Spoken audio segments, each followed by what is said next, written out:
Welcome to Study Matters. Today we will learn about financial collaboration. Objectives of foreign collaboration. Foreign collaboration हम तब करते हैं जब जैसे एक कंट्री के पास रिसोर्सेज एक्सेस में हैं और एक कंट्री के पास रिसोर्सेज डेफिशिट में हैं, तो वो कोलैबोरेट होकर अपने रिसोर्सेज को एक्सचेंज करते हैं और एक तरह से बैलेंस बनाते हैं ताकि कहीं पे इन्फ्लेशन ना आए, कहीं पे डिफ्लेशन ना आए। जैसे रिसोर्सेज में डेफिशिएंसी है तो आप उसको शेयर कर सकते हैं, टेक्नोलॉजिकल नॉलेज को शेयर कर सकते हैं। उससे क्या होता है, प्रोडक्शन बढ़ता है। टेक्नोलॉजिकल नॉलेज से आपकी प्रोडक्शन में हेल्प मिलती है, उससे एम्प्लॉयमेंट जनरेट होता है, एम्प्लॉयमेंट से इनकम जनरेट होती है, जीडीपी ऑफ कंट्री इंक्रीज होती है और रिजल्टेंट इकोनॉमी ग्रो करती है। तो इसीलिए फॉरेन कोलैबोरेशन और फाइनेंशियल कोलैबोरेशन दोनों इम्पॉर्टेंट होता है। फर्स्ट पॉइंट है to improve the financial growth of the collaborating entities. Financial growth होती है, एक कंट्री के पास रिसोर्सेज एक्सेस में है तो वो दूसरे को लेंड कर देती है, जिससे उसकी इकोनॉमी ग्रो करती है। वो time to time interest with principal amount उसको पे बैक करती है, तो दोनों कंट्रीज ग्रो होती हैं। Occupy a major market share, आपको बताए मार्केट शेयर ऑक्यूपाई कर सकती हैं, जिससे वो जो कंट्री ज़्यादा लोन देती है उसका मार्केट शेयर उतना बढ़ता है मार्केट में। Third is to reduce the higher operating cost, increase sale and profitability.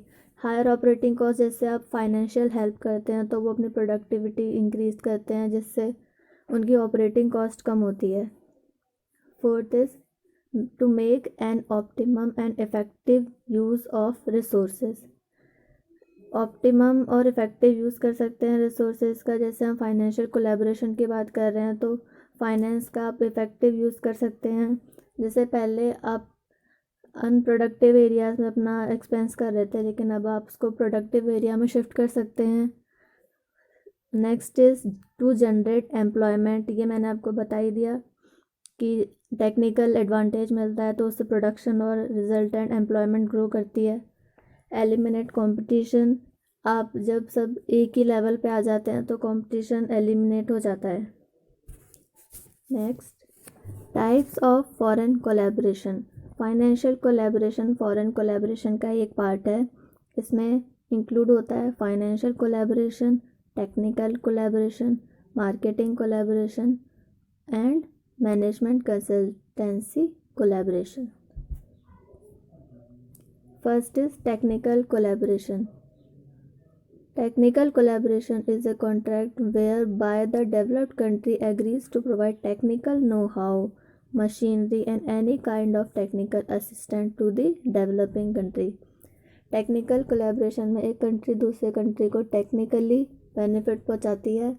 जैसे जैसे एग्जांपल लेते हैं, अमेरिका टेक्निकली एडवांस है विद रिस्पेक्ट टू अफ्रीका, तो अमेरिका अफ्रीका से कोलैबोरेट करके अपने टेक्नोलॉजिकल एडवांसेस को शेयर कर सकती है और इन उसके बदले में अफ्रीका में बहुत सारे रिसोर्सेज और मिनरल्स है तो वो अमेरिका को बेनिफिट पहुंचा सकते हैं। तो इसी तरह से टेक्निकल नॉलेज दोनों के लिए, कोलैबोरेशन दोनों के लिए बेनिफिट हो सकता है। Next is market collaboration is an agreement where the foreign collaborator agrees to market the product of the domestic company in the international market.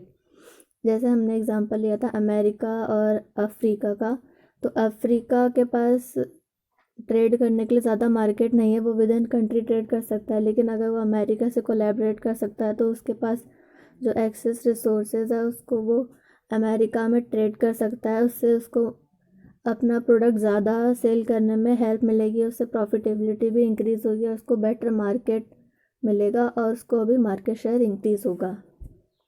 Next is third is consultancy collaboration.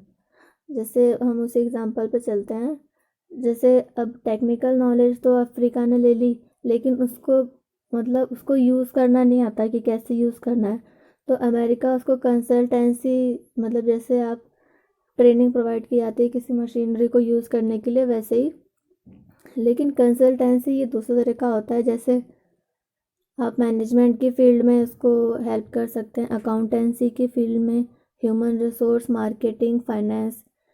तो आप ये जो soft skill में आपको consultancy provide कर सकते हैं। Fourth is financial collaboration. Financial collaboration जब आप is in the form of capital participation, जब एक कंट्री दूसरे कंट्री को लैंड करती है, फाइनेंशियली हेल्प करती है, उससे लैंड करने वाली कंट्री को प्रिंसिपल प्लस इंटरेस्ट का बेनिफिट होता है और उसका अमाउंट जिस कंट्री को दिया होता है उसको फाइनेंशियली ग्रो करने में हेल्प करता है और उसकी डोमेस्टिक इकोनॉमी भी ग्रो होती है। Next is importance of foreign collaboration. Optimum utilisation of resources, technical assistance, international relation. International relation जैसे आप कोई दो कंट्रीज़ कोलैबोरेट करती है तो ऑब्वियस सी बात है इंटरनेशनल रिलेशन सही होंगे ही, तभी तो वो अच्छे से पार्टिसिपेट कर पाएंगे और एक अच्छी कोलैबोरेशन को सक्सेस बना सकेंगे। Fourth is economic development. जब एक कंट्री दूसरे कंट्री से रिसोर्सेज शेयर करती है तो इकोनॉमिक डेवलपमेंट होता ही है। रिसर्च एंड डेवलपमेंट, जब फाइनेंशियल हेल्प मिलती है तो आप रिसर्च और डेवलपमेंट R&D डिपार्टमेंट में भी इन्वेस्ट करके हेल्प कर सकते हैं। इम्प्रूव स्टैंडर्ड ऑफ लिविंग, जब इकोनॉमी ग्रो करती है तो आपकी standard of living automatically increase हो जाती है। एक्सेस टू फॉरेन मार्केट, आप जब इकोनॉमी ग्रो होती है उसी से चलते हैं तो प्रोडक्टिविटी बढ़ती है, प्रोडक्टिविटी से आप within the country sell करते हैं, फिर आप फॉरेन मार्केट में सेल करते हैं तो आपकी अगर क्वालिटी प्रोडक्ट्स है और आपकी रेपुटेशन है तो आप फॉरेन मार्केट में भी ग्रो करेंगे और आपको मार्केट शेयर मिलेगा जिससे आपकी वेल्थ इंक्रीज होगी। Next, importance of foreign investment institution, FIIs। Foreign investment institution, जब आप किसी दूसरी कंट्री से फॉरेन फाइनेंशियल कोलैबोरेशन करते हैं तो फॉरेन इन्वेस्टमेंट इंस्टीट्यूशन बहुत ज़्यादा इम्पैक्ट करता है, क्योंकि जब एक कंट्री दूसरे कंट्री में इन्वेस्ट करती है तो FIIs के थ्रू ही इन्वेस्ट करती है। इससे इक्विटी कैपिटल आपका इंक्रीज़ होता है, कैपिटल मार्केट इंक्रीज़ होता है, बेटर कॉर्पोरेट गवर्नेंस होती है, attracts foreign direct investment, FDI को भी आप अट्रैक्ट कर सकते हो जिससे आपकी इकोनॉमी ग्रो कर सके।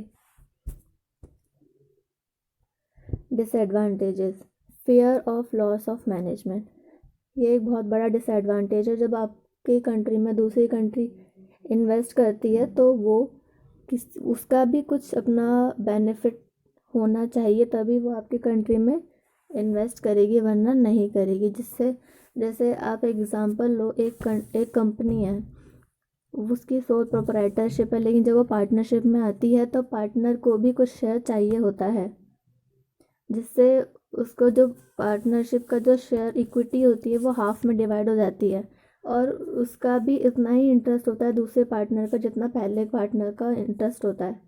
तो ऐसे ही लॉस ऑफ मैनेजमेंट का इसमें फेयर होता है। Next is foreign investment institutions में लीव एट एनी टाइम। इसमें डिसएडवांटेज ये होता है कि वो आपको किसी भी टाइम छोड़ के चले जा सकते हैं।